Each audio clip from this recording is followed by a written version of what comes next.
Graça e paz, irmãos e irmãs. O nosso texto de hoje é Romanos 3, 21 a 31 e estamos refletindo sobre o Evangelho da Redenção.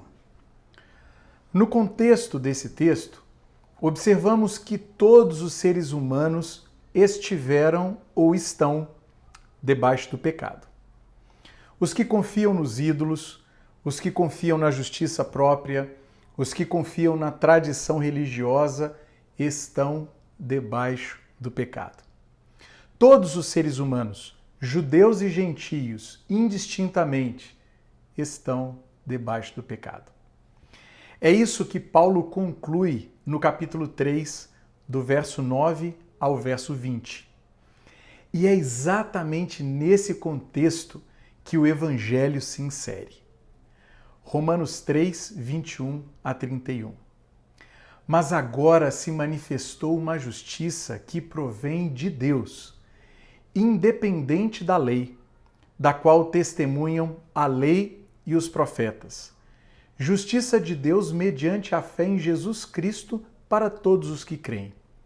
Não há distinção, pois todos pecaram e estão destituídos da glória de Deus, sendo justificados gratuitamente por sua graça, por meio da redenção que há em Cristo Jesus. Deus o ofereceu como sacrifício para propiciação mediante a fé, pelo seu sangue demonstrando a sua justiça. Em sua tolerância havia deixado impunes os pecados anteriormente cometidos, mas no presente demonstrou a sua justiça a fim de ser o justo e justificador daquele que tem fé em Jesus. Onde está então o motivo da vanglória? É excluído. Baseado em que princípio? No da obediência à lei? Não, mas no princípio da fé. Pois sustentamos que o homem é justificado pela fé, independente da obediência à lei. Deus é Deus apenas de judeus? Ele não é também o Deus dos gentios? Sim, dos gentios também, visto que existe um só Deus que pela fé justificará os circuncisos e os incircuncisos. Anulamos então a lei pela fé? De maneira nenhuma. Ao contrário, confirmamos a lei. Eu gostaria de propor que o Evangelho é a boa notícia que, por sua graça, o Deus Santo salva seres humanos pecadores. No nosso texto de hoje, observaremos 3 aspectos dessa graciosa salvação. O primeiro aspecto é o conteúdo da salvação, do verso 21 ao 22a. O Evangelho começa com uma conjunção adversativa, mas. Todo ser humano está debaixo do pecado, mas, ufa, agora se manifestou uma justiça que provém de Deus. Essa justiça é mediante a fé em Jesus Cristo para todo aquele que crê. Este é o conteúdo do Evangelho, o amor de Deus em Cristo Jesus.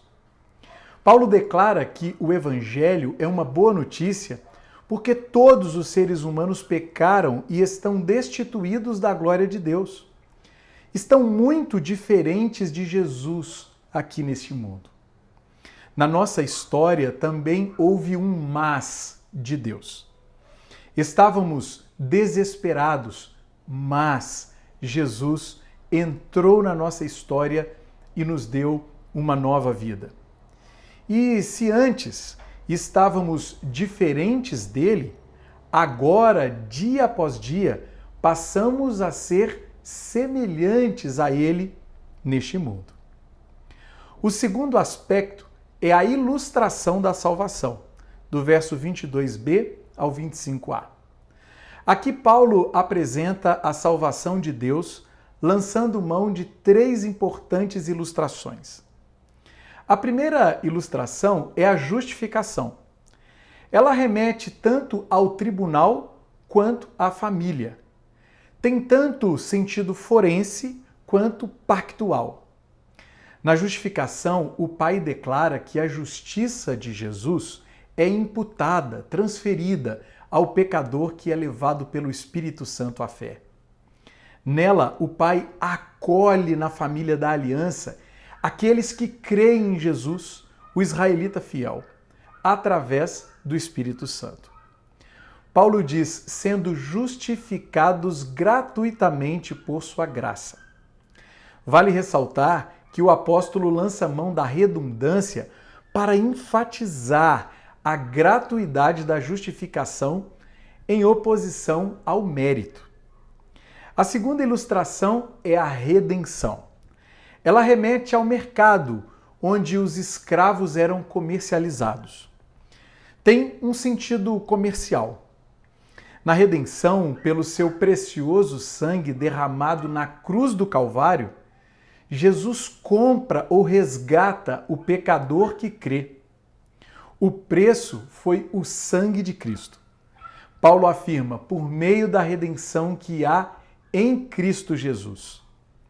Sobre esse texto, N.T. Wright comenta, na perspectiva bíblica clássica, judeus e gentios estão todos escravizados, do mesmo modo que Israel no Egito. O que Deus fez com Israel à época, fez em relação ao mundo inteiro, agora em Jesus. Ele providenciou redenção. A morte de Jesus é, de fato, o novo êxodo, o momento no qual os escravos do pecado são libertos. E a terceira ilustração é a propiciação. Ela remete ao tabernáculo ou templo. Tem um sentido cultual. Na propiciação, assim como a ira de Deus contra a rebelião de Israel é aplacada pelo sangue sobre o propiciatório, a tampa da Arca da Aliança, a ira de Deus contra os pecadores que creem é aplacada pelo sangue sobre o corpo de Jesus, de uma vez por todas.